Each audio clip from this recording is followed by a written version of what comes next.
看一下這個圈圈哦，這個圈圈這一條線有沒有存在？投影的時候是有存在的，在另外一個地方，各位可以這樣看，有嗎？它為什麼這一條線還要畫上去？就是這一段投影過來，所以有時候在畫圖的時候會有點懷疑，這個要不要補上去？這個細節我通常會把它隱藏掉。很明顯，它不是高品質，它是超高品質，因為這邊有點亂亂的。好，那這樣子沒問題。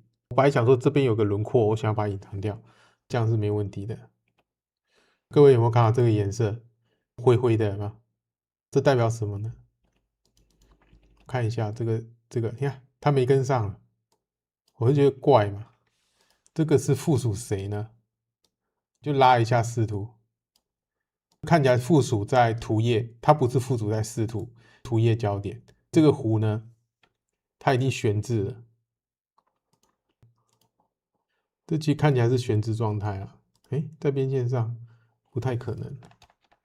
重新計算 Ctrl Q， 那沒跟上，沒跟上。那你看，沒跟上，好。這邊你看，這個就會造成圖面上會有形成錯亂的窘境啊。畫圖哦就很麻煩，就在這裡。現在看起來這條線好像又還好，乾脆這樣子哈，這條線就不要了，這條線趕快再把它補回來啊！這邊的圖層並沒有做到這一段，趕快選這一條線參考圖源。工程圖呢，當下發現到就趕快處理，通常會用比較亮顯的顏色，讓人家知道我這個是補上去的。所以上次這個沒有給它顏色。這小弧我會給它顏色，好，這個顏色我還是把它恢復到以前的紫色好了。我比較傾向是紫色啦，或者說綠色也可以，不要紅色、黑色、藍色。那我們看第二特徵，